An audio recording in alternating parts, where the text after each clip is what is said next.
For the past few days, we have been traveling down Route 66. We started in Chicago and we are making our way across America all the way to Santa Monica, California on the Mother Road. And if you remember back to the very first episode, I established 3 rules for ourselves as we are making this trip. One is that we have to stay on Route 66.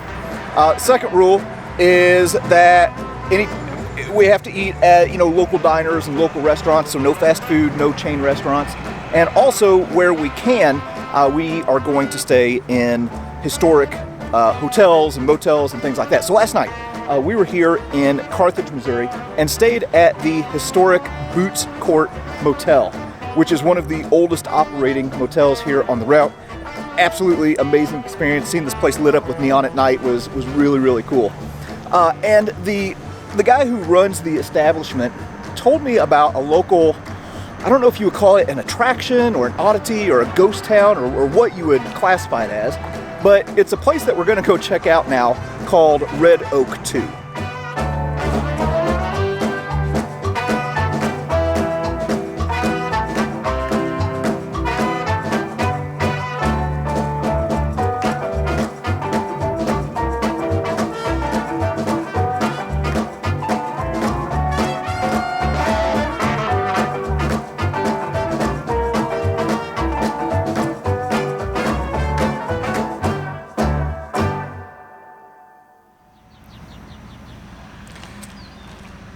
We have moved just outside of the town of Carthage, and if you're like me, you might find yourself being kind of a nostalgic person.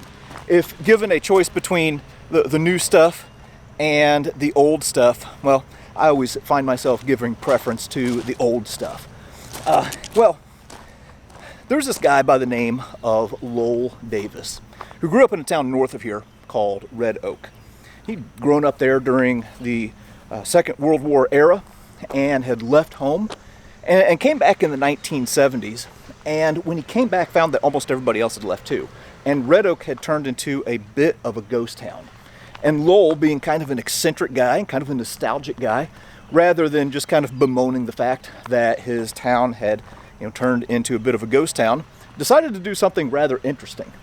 He decided to buy up all of the buildings, or as many as he could, deconstruct them, and then move them down here to his farm and construct what he called Red Oak 2. This, just driving around already, is a very interesting place. It's part historic preservation, part folk art. It is really, really cool. So we're going to take a little walk around here and take a look at Lowell Davis's legacy before we move on down the road. All right, now we don't have enough time to just really go in depth on every building here at Red Oak 2, but I'm gonna walk through the town and kind of just hit a few highlights. So we've moved back up to the front where you enter into Red Oak 2, and one of the first things that greets you is this old dining car. So I'm assuming that this was moved here by Lowell Davis. There's also an old feed store right here, the Feed and Seed. And then this is the Red Oak Town Hall. So you can probably, if you hear some sort of weird bird noise in the background, that's a peacock. That thing has been just really hollering a lot this morning. But anyway, if you go up here to the Town Hall, here's something that's kind of funny. Here's a bench for the Republicans and one for the Democrats. So I'm guessing that in the town of Red Oak, probably more Republicans than Democrats. As you get into the town here, well, you see this old blacksmith shop. So this blacksmith shop actually belonged to Lowell Davis's great-grandfather. His great-grandfather was one of the first pioneers in the area, and the blacksmith shop was one of the first buildings that was established in the old town of Red Oak. And then in 1988, well, Lowell Davis moved it here. So you can imagine, he probably had, a lot of, personal connection to this building, didn't want to see it fall into disrepair, and then just moved it down here to his farm. Here is the old general store from Red Oak. This was established in the 1920s, and Lowell Davis's father ended up taking over and ran the general store, and it was here that Lowell Davis would sit and listen to music during the Second World War and kind of learn how to sculpt and paint and things like that. Now, I mentioned that this town is like part historic preservation and part like folk art. So if we get over here, well, we can start seeing some of the evidence of Mr. Davis's eccentric nature. So here you'll see some old cars just kind of scattered about through the village, and then all kinds of interesting pieces. Now, I'm assuming that it was Davis who made these, but I could be wrong on that. It might be somebody else. But if it's not him, it's at least his inspiration. So I'm seeing a whole lot of like old metal art all around here. So here you see some crickets. It says Missouri summer night. The joke there being that in this state there's two different pronunciations. Some people pronounce it Missouri, some people pronounce it Missouri. So good lesson there for people who are always trying to get on to me about how I pronounce things. Even people in this state pronounce their own state differently. Here you got this old biplane that has been constructed out of, it looks like it maybe had the original engine and propeller and then just made the rest out of, well, just different pieces of scrap. Looks like a little machine gun there. And then if we walk over here, got this old tractor with some Mad Max apocalyptic looking goat up on top of it. Being a town along Route 66, of course, Red Oak would have needed a filling station. So here is the old Phillips 66 that I'm assuming is from Red Oak. And I just love these old filling stations and the old pumps. They're just so neat to me. Here we have the fire station. And as we walk through here, you might notice some modern vehicles in the shots. To my knowledge, I'm the only outsider here. There are people who actually live in Red Oak 2 and occupy some of these structures. And then as we walk on down, well, it wasn't just Red Oak that Lowell Davis was rescuing buildings from. There are other little communities where he was going and getting buildings and deconstructing them and then reconstructing them here. Every town needs to have a place of worship. So this is the old Salem Country Church, where people could come and worship on Sunday mornings. Gosh, this place is so stinking cool. Check this out. We even have the remains of the old water tower in Red Oak. Now, of course, that's not original paint.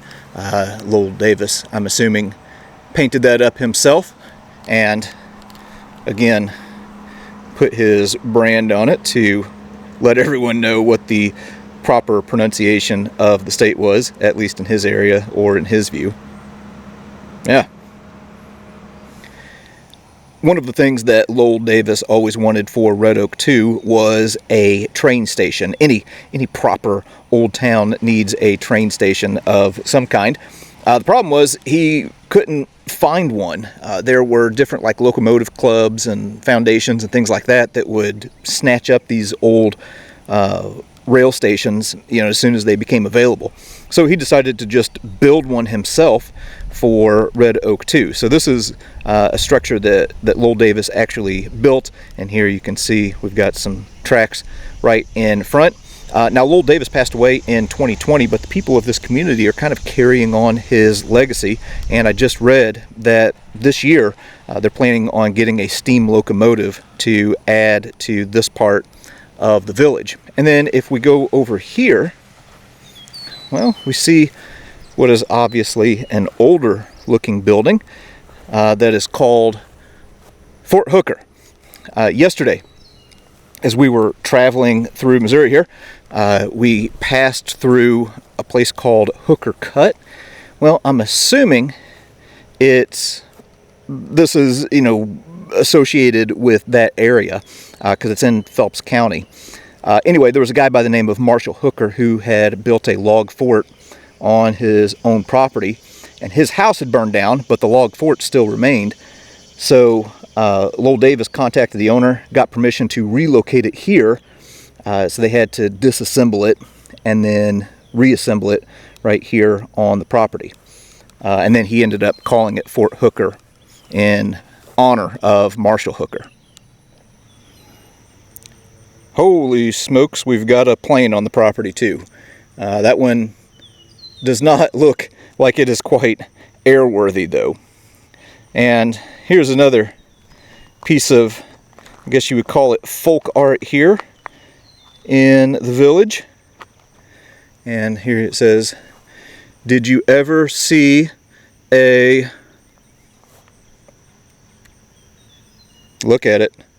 It's a chicken on a toilet.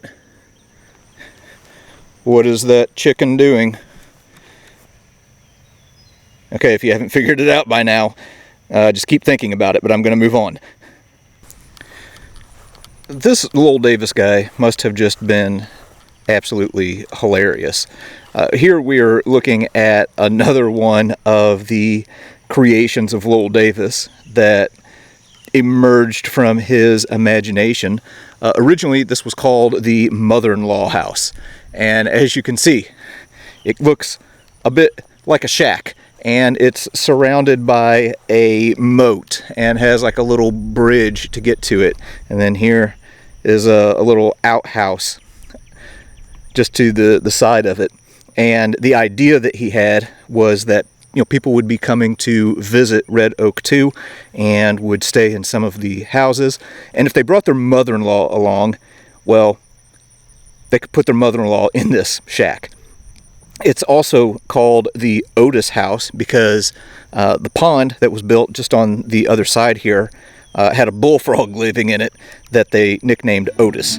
So this is the Otis house, or the mother-in-law house. This guy was hilarious.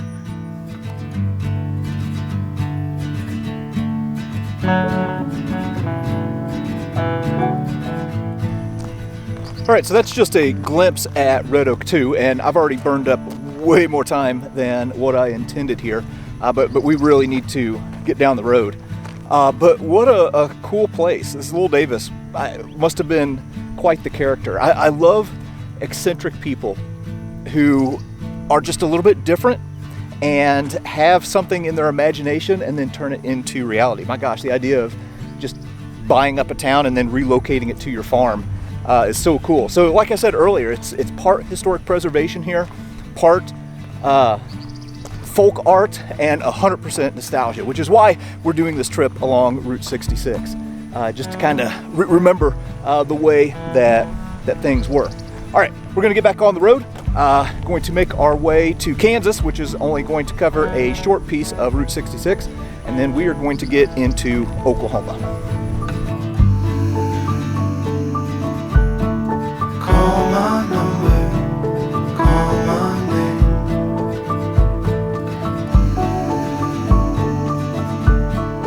We both know I'm to blame.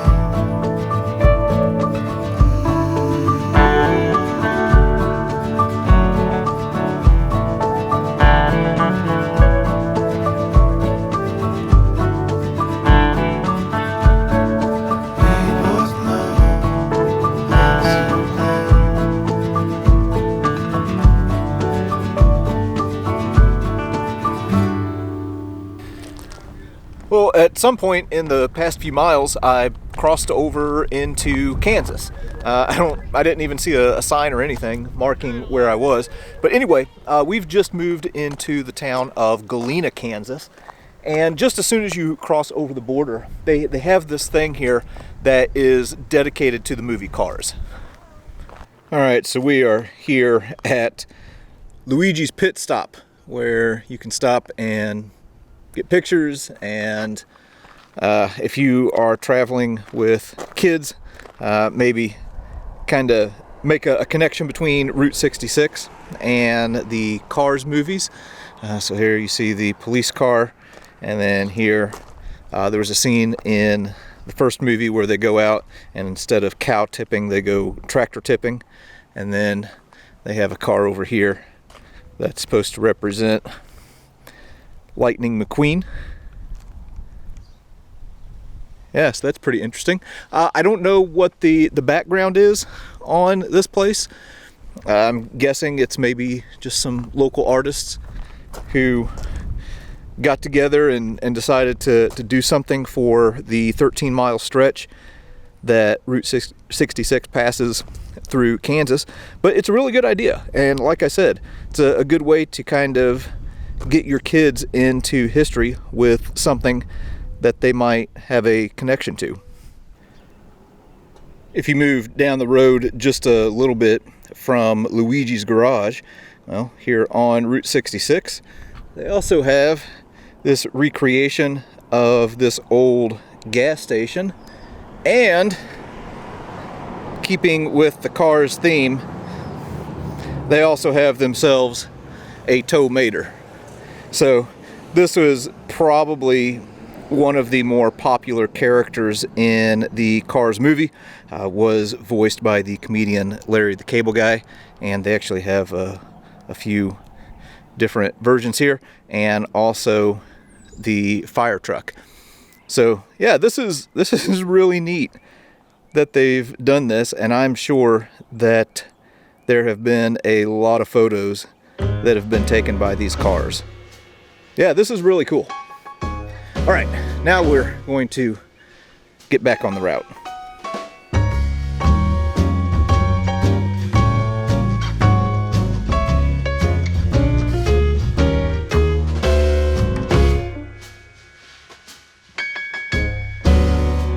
All right, so here's the problem with traveling Route 66 is there's just too much cool stuff. I made it about a half mile down the road. Happened to see this old Texaco station, which is now called Gearhead Curios. Stopped to get a few pictures and a few little video clips. Went inside, met the owner, a guy by the name of Aaron, who claims to have the most photographed bathroom on Route 66. I was getting ready to leave, and he's like, dude, you can't leave without seeing the bathroom. So we're gonna dodge inside real quick and take a look at what's inside here at Gearhead Curios. All right, so yeah, I guess maybe tell me a little bit about this place, and I don't know, you seem to be pretty passionate about Route 66. What's your fascination with the route? Well, I am. I've been traveling it since, well, almost since birth. Out in California, I grew up about 45 minutes from it. So whenever we would leave California, we were on Route 66, and we were going through the Roadrunner Retreat, Roy's Amboy, and like that to get out of the state. So the road trip bug has been with me, well, like I said, since birth. So, but this place right here, it found me. I was actually looking in New Mexico and Texas for a place. I was left unattended, and I drove out here to get pictures, and saw for sale sign in the window. So Gearhead Curios is the name of the business, and it's in a 1939 native stone Texaco building. Awesome. Now you were telling me about this bathroom. Can you kind of walk me through this? So our restroom is kind of a unique thing. It's been on travel channels, YouTube videos, the newscasts. It's had complete strangers get their pictures together. I kind of went off the deep end. It started with the fact that I wanted a pink toilet and I wanted a key on a hubcap. So if you follow me, let's take a look at it. The door is open, but this is the hubcap and this is the key. So my dad made me a sliding barn door style door. I fabricated a latch mechanism. When you shut the door, it automatically locks, justifying a key, which is a 1/2-inch nut driver, just so I could put the key on the hubcap.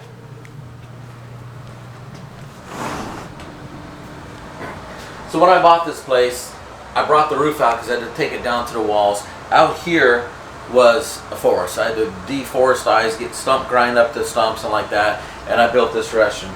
So I've got a pink 1952 toilet, pink and white checkerboard floor. My toilet paper is held up with a C-clamp and wrenches. My divider is 1930 Ford hood sides. Powder coated funnel is my urinal. These right here eliminate the guesswork. The gas pedal is the flush. And I actually have t-shirts that says I hit the funnel at Gearhead Curios, but I don't want to leave the ladies out.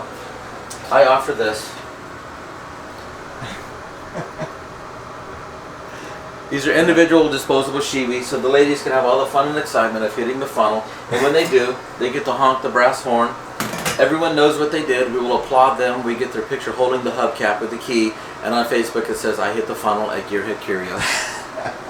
My sink is an oil drain basin with a brass gas pump nozzle. I heated and bent wrenches to hold everything in place. Walmart foamy hand soap in an oil can. 58 Ford radiator, 59 Ford valve cover, 60s GM air cleaner cover, and the swag lights behind you are 1930s headlight buckets. Dude, I'm calling it. This is the coolest restroom on Old 66. Thank you, I appreciate that.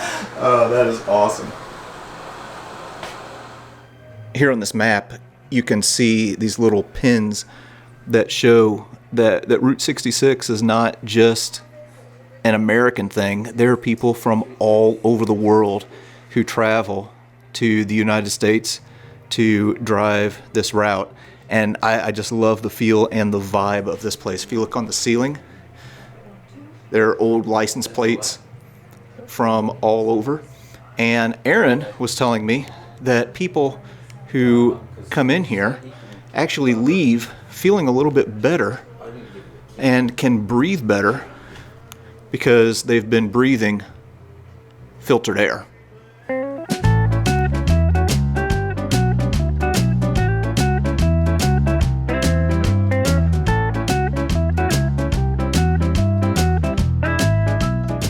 All right, well, that was kind of an unexpected surprise, but this place is cool as heck. And just as a side note, I love the big boy that they have out in front here. That was one of my favorite restaurants when I was a kid. So again, a lot of nostalgia as you're traveling the route here, but you never know what you are going to find. But I am seriously having the time of my life on this trip. But we're gonna get back on the road.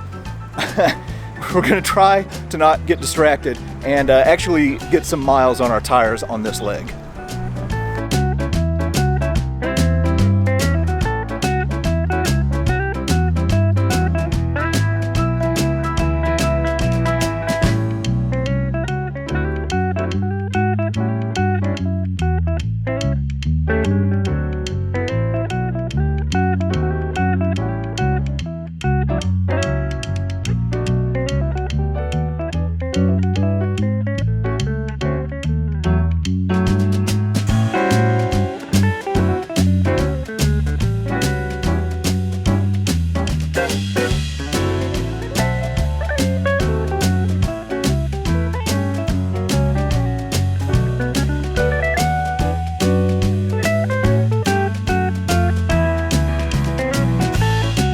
We've made our way into Oklahoma now, and when you are traveling Route 66, you're traveling a road that has a lot of different nicknames. Sometimes it's called the Mother Road.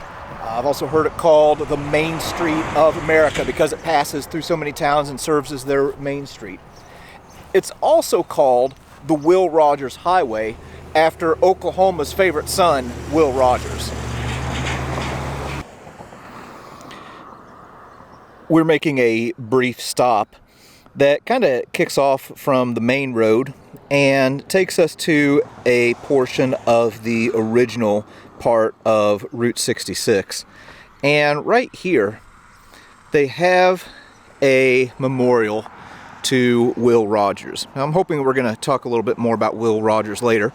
This was a man who, he passed away in 1935, but he was a vaudeville performer and was an actor and was a social commentator. Very, very popular man, and was born into the Cherokee Nation.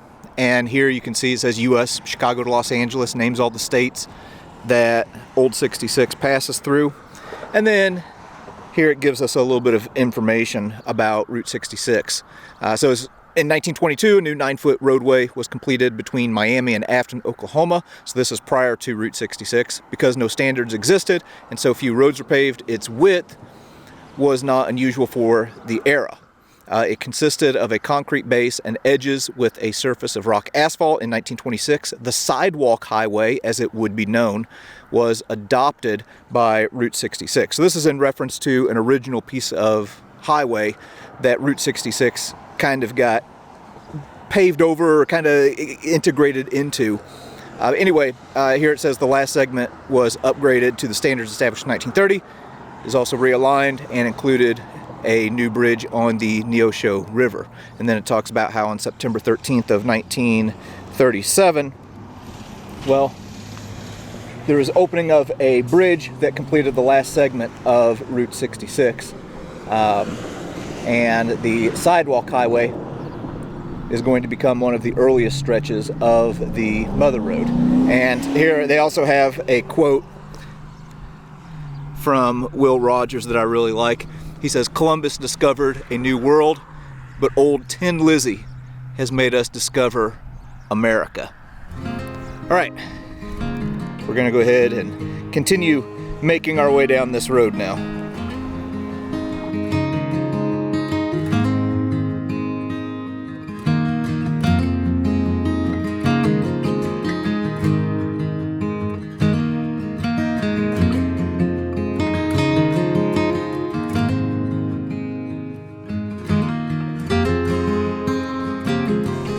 Okay, so we have made our way down to Claremore, Oklahoma.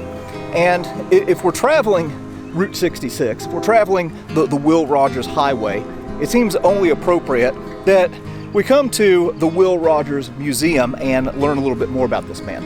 Now, Will Rogers, his peak popularity was in the late 20s and early 30s, so people today might not know as much about him, but this guy was a huge celebrity. So think of like the biggest movie star today, or the biggest star on social media. That was Will Rogers in the late 20s and early 30s. So we're gonna go in here and see what we can learn about this man.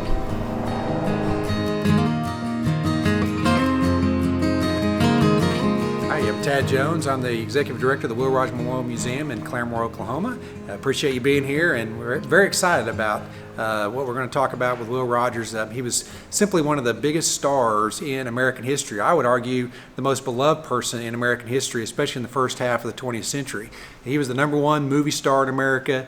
He was the #1 radio star. He was the most sought after public speaker.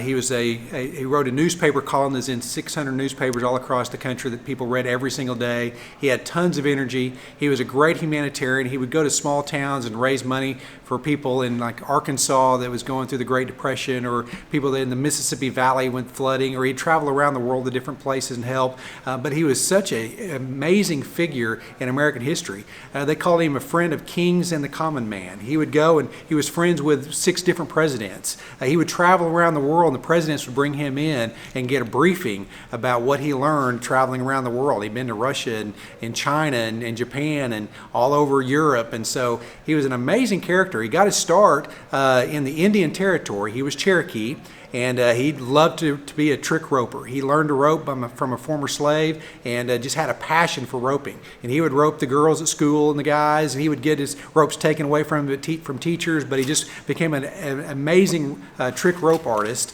and one of the best of all time. And so that got him into showbiz. He got into some Wild West shows, and he was up in New York City at a Wild West show, and a longhorn got out and ran in the crowd, and Will was able to rope the steer and bring it down. And so the headlines were, this Indian cowboy from Oklahoma saved people from being trampled. And so now he becomes a little celebrity. So he gets up on stage and he starts doing trick roping, and people love the trick roping. But that was the same show every week, and he was an avid reader, and his wife said, you ought to talk about what you read about in the paper. So then he started roping, then started talking about politics or people in the audience or celebrities or the mayor of the town. And so then he started talking, and people came back every week or every night to come watch his show and hear what Will Rogers had to say. He just had a great sense of humor. So now he has this stage of his voice. And so the President of the United States one time came to hear him in Baltimore, and Will was so nervous to going up on stage. And they literally had to push him out on stage. He goes up there and he makes a joke about Pancho Villa, and how they were almost had him captured, but then the red tape got to him. And so everybody looked over to the president to see if he was going to laugh, and the president did. And it was one of the first times that a humorist was able to make a joke in front of the president that wasn't mean-spirited. It was just very kind. And that was the biggest thing about Will Rogers. He was so kind to people anywhere he met. He made jokes all the time about Congress and politics and people, but it was never personal. It was always with good humor and always had a little bit of truth in there as well. But he became such a friend to people all over the world. And so he became a humongous star in radio and movies and newspapers, like I mentioned, and became the biggest celebrity. Everybody was reading or hearing about Will Rogers. And then in 1935, him and his good friend and fellow Oklahoman Wiley Post, who has one eye, and he's amazing aviation. If you haven't ever seen anything about him, he founded the jet stream, created the first pressurized air suit, flew around the world twice, once by himself. Everybody's heard of Charles Lindbergh, who got one ticker tape parade. Well, Wiley got two in New York City because of his adventures. Well, he and Will Rogers flew to Alaska. Wiley was looking for a mail route. Will Rogers was just looking for adventure. And when they flew to Alaska on August 15th, Wiley got lost in the fog, landed at a lagoon to ask for directions heading for Point Barrow. And when he took off, the plane lost its engine engine died, and then they both died tragically in 1935. So about 3 years later, the whole world went into mourning, right after the crash, the whole world went into mourning. Congress closed out, radios went silent, movies went dark, headlines everywhere were talking about Will and Wiley dying. And then about 3 years later, as the world came together, what were we going to do for Will Rogers? They built this beautiful museum in Claremore, Oklahoma, which was Will Rogers' hometown. Will and Betty, his wife Betty, they bought this in 1911 in order to retire here. And so now Will Rogers and his wife Betty are buried here. It's a beautiful museum dedicated to Will Rogers. Over the years, we've gotten more artifacts and paintings and those kind of things. So he's a wonderful man and a great role model citizen. And that's what we're talking about today with Will Rogers and to the new generation. Is he was such a great person, beloved by both sides of the aisle, Republican and Democrat. He spoke at both conventions, which is amazing. He was friends with so many people, and we said he's the kind of person that we need today to look up to as a good citizen role model. So that's a little bit about Will Rogers, and we hope that you get to come visit us sometime, and appreciate being part of the YouTube channel. All right, so now that we have kind of a framework for understanding who Will Rogers was, we're going to go ahead and go through the museum. And as you enter into the main complex, well, the first thing that you are greeted with is this statue of Will Rogers. And down at the bottom, it has a quote from Will Rogers that says, "I never met a man I didn't like." I think we're going to be learning not only about the accomplishments of Will Rogers, but also the character of Will Rogers. And I wonder how many of us watching this right now could honestly say, "I never met a man I didn't like." That's pretty admirable. Here at the museum, they start off talking about Will Rogers by going back and talking about his father, Clem Rogers, and the legacy of the Rogers family and the Cherokee Nation. So we'll just take a quick little walk through here. Again, Will Rogers was a member of the Cherokee Nation, and here in Oklahoma, their history traces back to and before the Trail of Tears. So here we have a picture of Andrew Jackson, who signed off on the Indian Removal Act that moved the Cherokee from the east out here to the Oklahoma Territory. Okay, so Clem and later Will Rogers were descendants of the Cherokee who made their way out here to Oklahoma. And then Clem established a ranch out here. He is going to start a family. Again, we're not going to get too in-depth here. You can come to the museum and check it out for yourself. Here they talk about, the Rogers family during the Civil War. Here's a picture of General Stand Watie, who was the only Indian brigadier general in the Confederate Army. Clem later got involved in politics. Here you can see a picture of Clem. He's the one in the upper left-hand side who is standing. But he was active in Cherokee politics after the Civil War, was part of what was called the Downing Party. He was a district judge. And again, as I mentioned, established a ranch.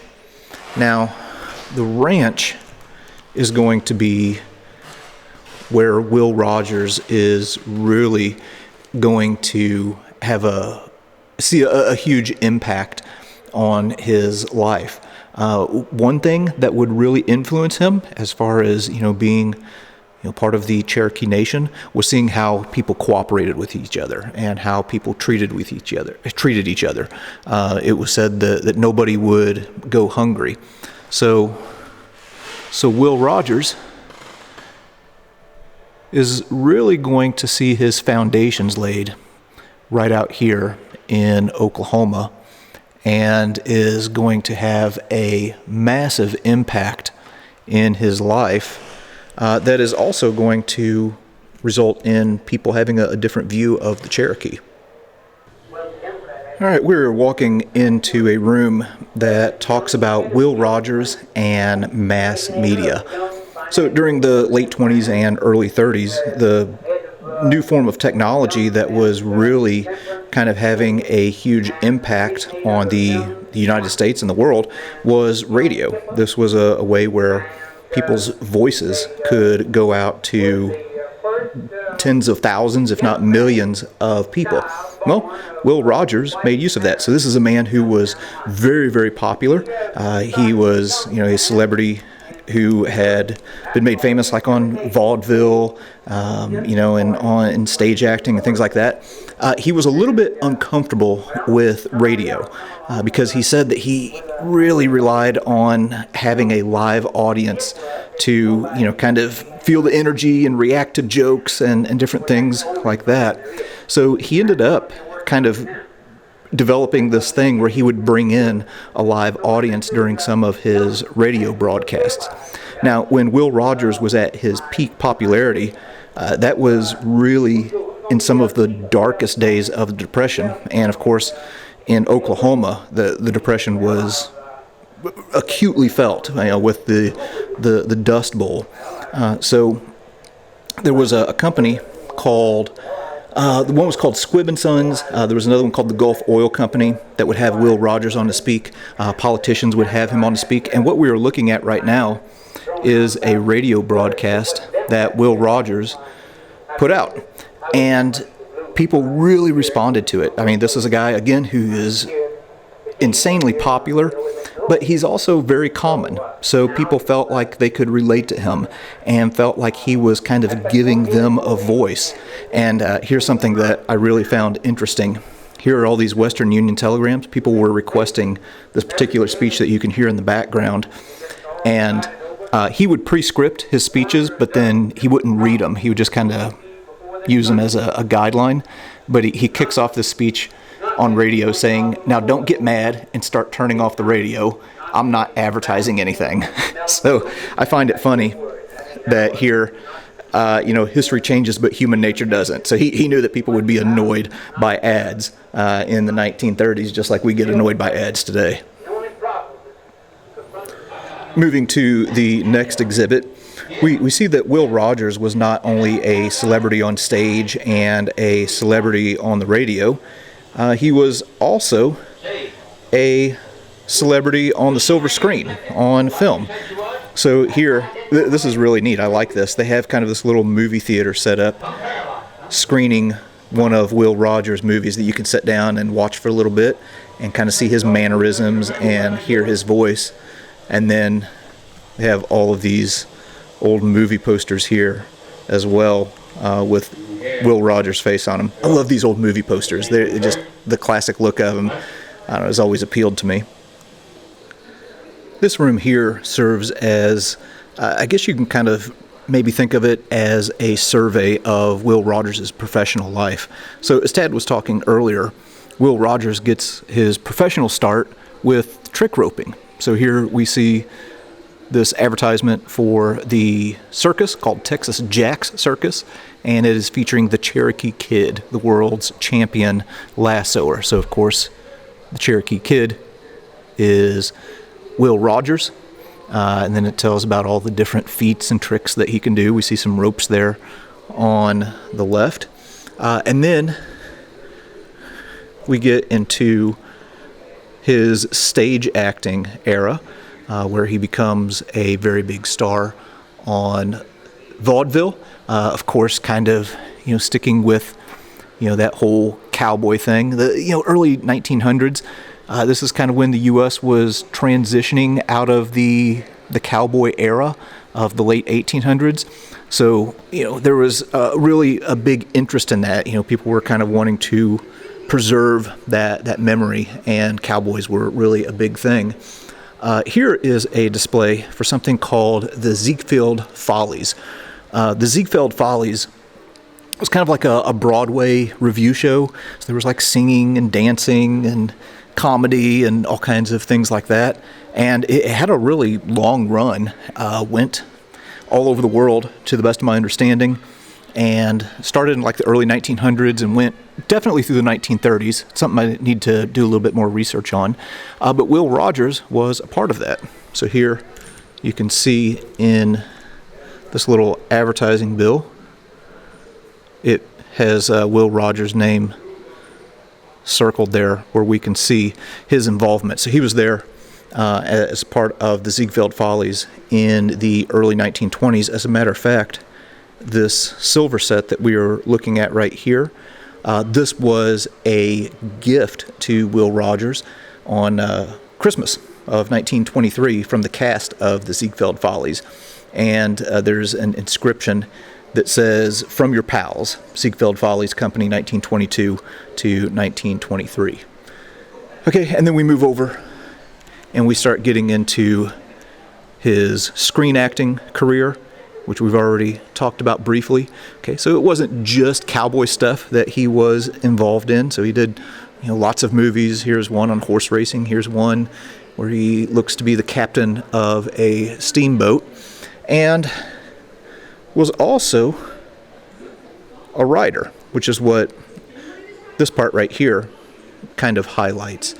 So Will Rogers had like newspaper columns and opinion columns that he would write, and as I've already mentioned, he kind of served as a voice for the common man. So people who may have felt that they weren't being heard could be heard through Will Rogers. Oh, and look at this. This is here we have a few of Will Rogers' quotes. All I know is what I read in the papers. Oh, look at this one. I don't tell jokes. I just watch the government and report the facts. Oh my gosh. How true is that even today? Here's another one. Once a man holds public office, he is absolutely no good for honest work. And there's another one. I joked about every prominent man of my time, but I never met a man I didn't like. Yeah, this guy was brilliant. As we get into this room, we start learning more about the final journey of Will Rogers. As Tad mentioned earlier, he and a man by the name of Wiley Post are going to be killed in a plane accident in Alaska. And here they kind of walk us through Will Rogers' last days. So on August 7th of 1935, Will and Wiley fly from Seattle to Juneau, Alaska. On August 8th, they have to stay in Juneau because of bad weather. And then it kind of progresses on here, talking about the final days of Will Rogers, until we get to August 15th of 1935. They take off from Fairbanks, Alaska, headed for Barrow, which was the northernmost settlement in Alaska Territory at the time. Will was wanting to get an interview with a man by the name of Charles Brower, who was a famed trader. And anyway, they landed at a place called Lake Harding, talked to a family there. They were asking for directions to Barrow, and then Will Rogers gets back into the plane. He and Wiley take off, and as the plane banked to the right, well, the engine failed, and the nose-heavy craft went straight down and dove into the lagoon, sheared off one of the wings, and killed both men tragically. And over here, well, what we are looking at here are the items that were recovered from the wreckage. So his eyeglasses, his pocket knife, watches, puzzles. These are some of the items that were found in the pockets of Will Rogers when they recovered the body. So obviously this was a huge loss for the country when we lost this man.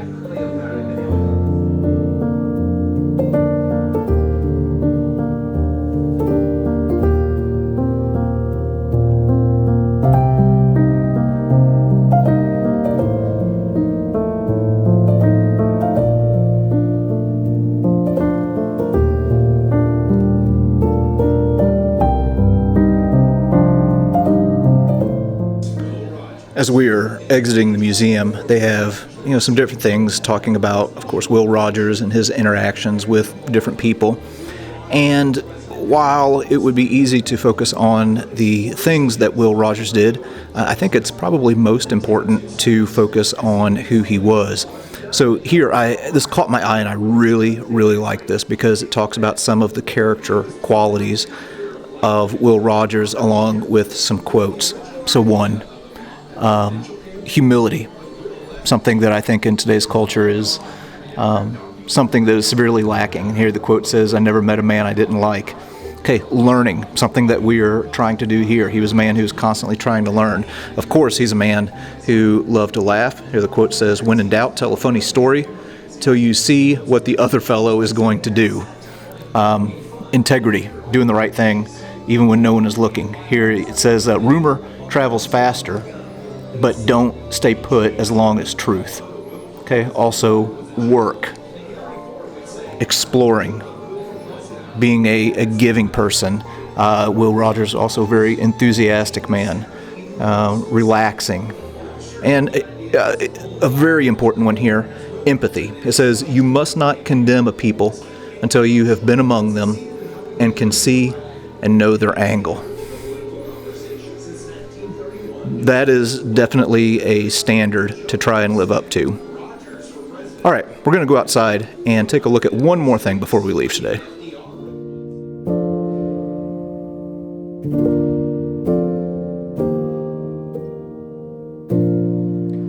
We've made our way back outside, and when you come to the Will Rogers Museum, well, you can not only learn about his life and some of his accomplishments and his character, and also the way in which he died. But while you're here, well, you can also pay your respects, because this place serves as the final resting place of Will Rogers. Here is the tomb that holds the remains of an American icon, Will Rogers. Here you can see etched into the stone here, it says Will Rogers, Uloga, Oklahoma, November 4th, 1879, and then died in Point Barrow, Alaska, August 15th, 1935. And then behind the tomb, you can see the statue of Will Rogers, and he's riding his horse with his hat in his hand. And then right here, I really like this. It says, "If you live life right, death is a joke as far as fear is concerned." And then down here, we can see that Will Rogers is not the only one who is buried here. Also, his wife and children are also buried here in this place with him.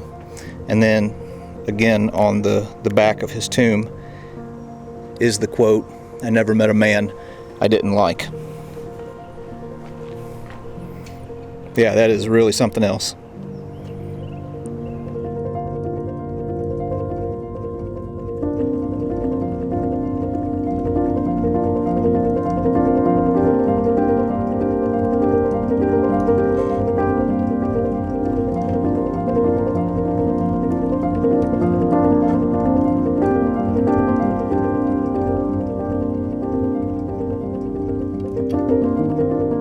One of the reasons that we study history is to study human nature and try to avoid the mistakes of the past. But another reason to study history is to find people of character and admirable people and try and emulate their qualities. And Will Rogers is definitely one of those people. So if you're ever traveling down Route 66, definitely stop here at the Will Rogers Museum. If you can't travel here, well then I would definitely encourage you to look up a little bit more on Will Rogers and educate yourself about the life and legacy of this American icon.